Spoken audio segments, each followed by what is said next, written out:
Indira Gandhi, the undisputed leader of the underdeveloped and developing world, stands apart as an iconic leader.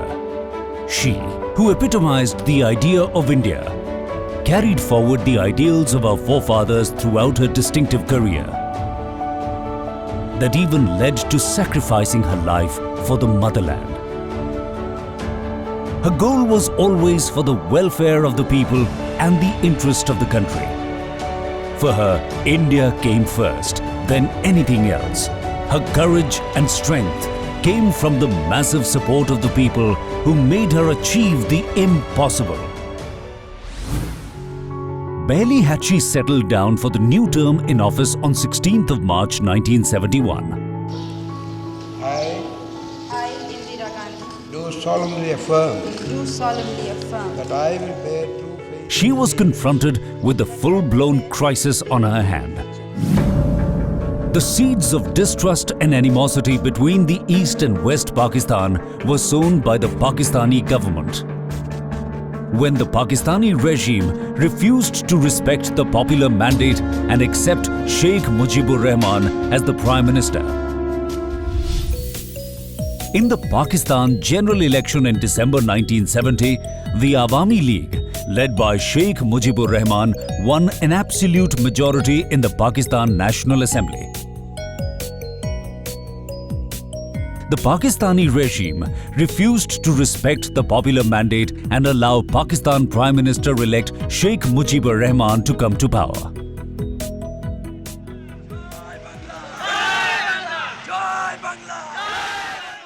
Discussion is going on about the political situation of this country, and discussion will continue because it is not a very matter of 1 or 2 minutes. You require sufficient time to discuss. The Pakistani regime tried to give an impression that a civilian administration was being installed. But this was only a ploy to gain time for moving Pakistani troops from West Pakistan to East Pakistan. In the name of negotiations, the transfer of power was delayed, and instead, preparations were afoot for the eventual military crackdown.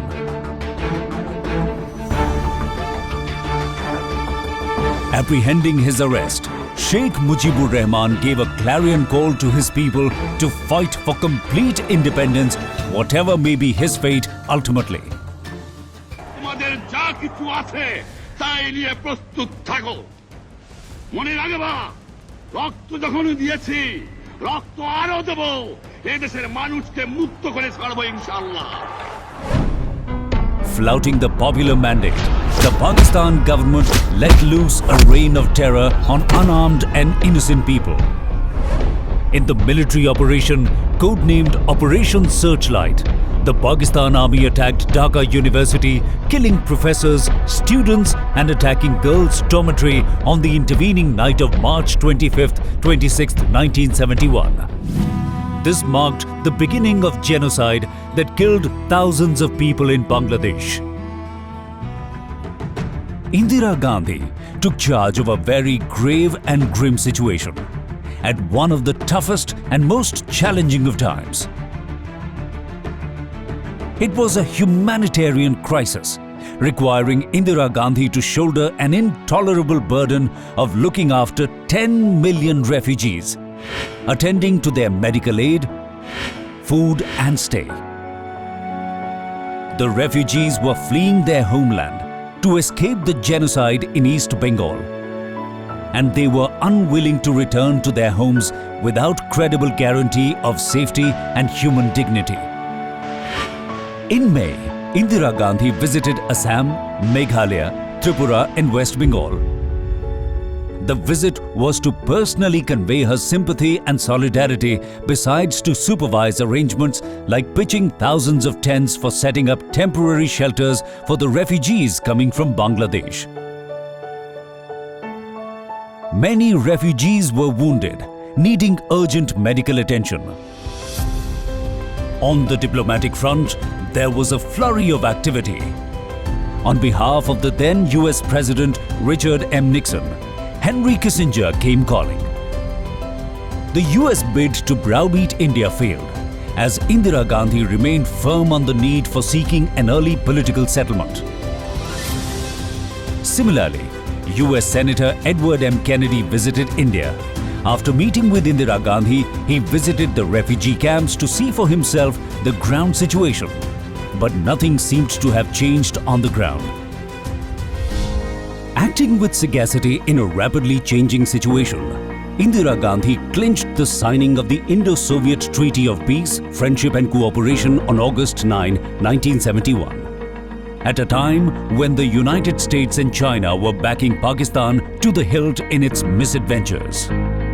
Soon after, she paid a visit to the Soviet Union.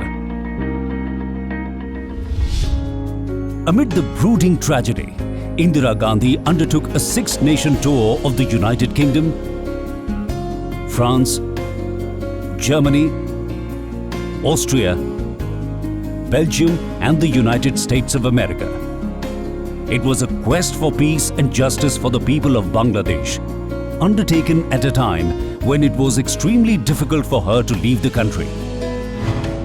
At the National Press Club in Washington on 5th of November 1971, Indira Gandhi shared her impressions of the grim situation of the refugees.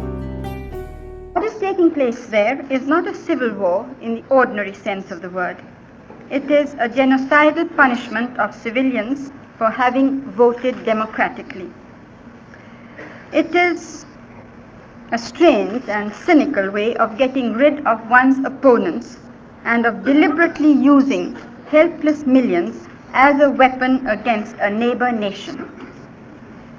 The number of the refugees is equal to the population of some of the countries of Europe, such as Austria and Belgium, where I was only recently.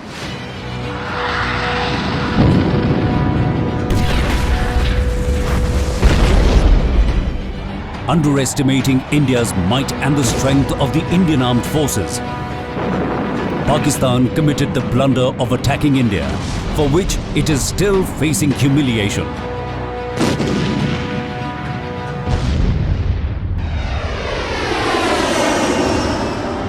On the 3rd of December 1971, Pakistan Air Force suddenly struck at the Indian airfields in Amritsar, Pathankot, Srinagar, Avantipur, Uttarlai, Jodhpur, Ambala and Agra. Besides shelling on the Indian ground positions. This was the first time that all the three wings of the Indian Armed Forces joined this decisive war.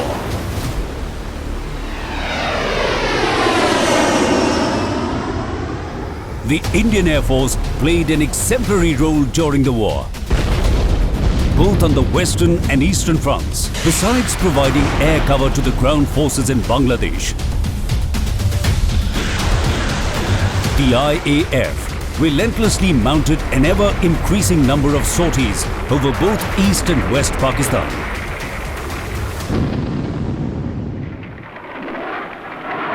By the time war was nearing its end, IAF was flying 500 sorties per day, the highest number of air attacks since the Second World War.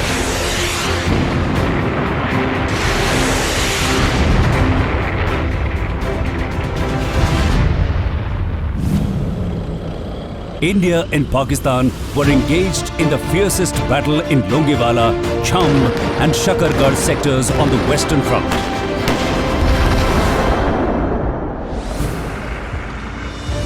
On the Eastern Front, the army moved in rapidly as towns after towns were captured. Thanks to our war heroes on the Eastern Front as well, India could score a convincing victory despite the fiercest battle in Bhaduria. At the height of the India-Pakistan War, the Nixon administration deployed the US 7th Fleet in the Bay of Bengal in a bid to intimidate and browbeat India.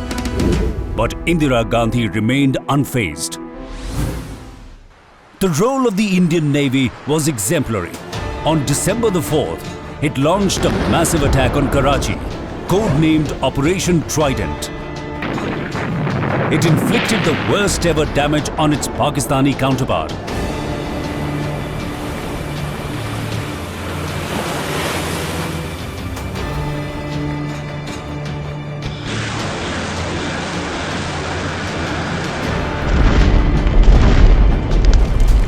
Setting ablaze Karachi harbour by targeting its fuel storage tanks, besides severely damaging and sinking Pakistani vessels.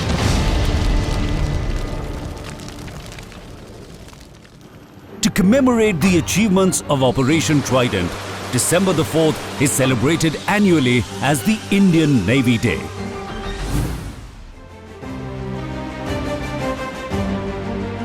The Navy earned accolades for sinking Pakistan naval submarine PNS Ghazi with 90 men aboard during the war,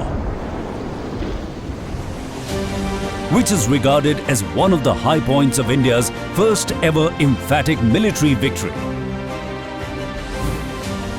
Defence Minister Jagjeevan Ram's all-out efforts ensured constant and continuous supply of arms, ammunition and food supplies on the battlefront.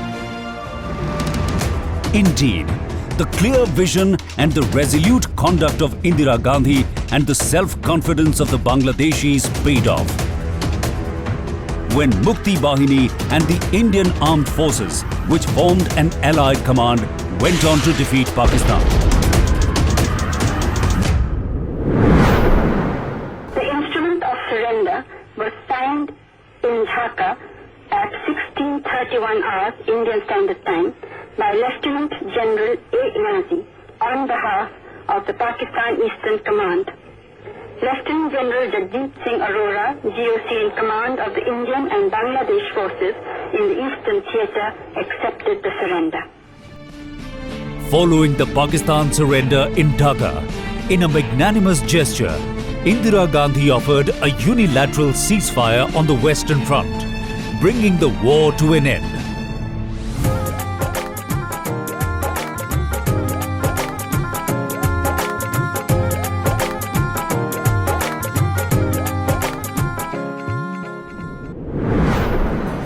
The war, which lasted for just 13 days, compelled the largest ever contingent of 93,000 army personnel to be taken as prisoners of war, leading to the breakup of Pakistan. আমি গণপ্রজাতন্ত্রী বাংলাদেশের প্রতি The victory established India's emergence as a regional power.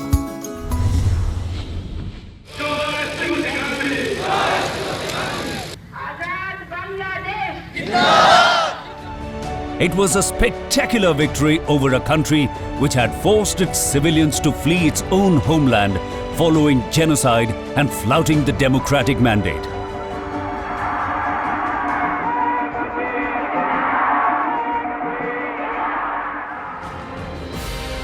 Among the war heroes, 513 were decorated with Veer Chakras and 77 were awarded Mahavir Chakras. The 4 Paramveer Chakra awardees were Lance Nayak Albert Eka, Flying Officer Nirmaljeet Singh Sekho, Major Hoshiar Singh and Second Lieutenant Arun Khetrapal. Lauding his outstanding services, Army Chief General Manekshaw was elevated to the rank of Field Marshal.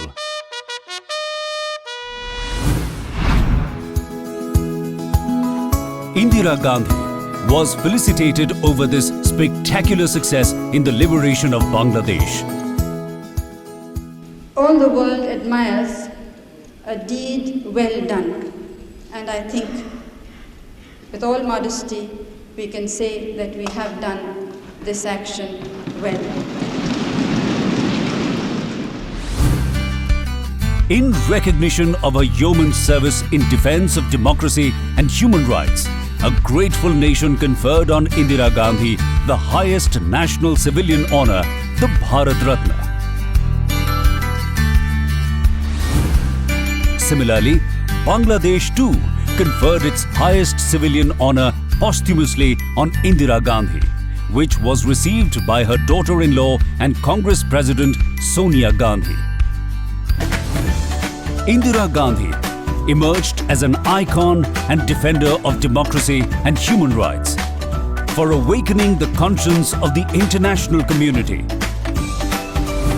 exploding the myth of partition that religion can be the basis for nationhood. She conclusively established the primacy of secularism.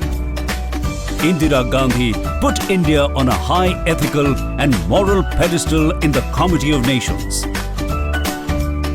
The nation will continue to salute Indira Gandhi for her courage of convictions and for always abiding by the idea of India and adhering to the path that leads to world peace.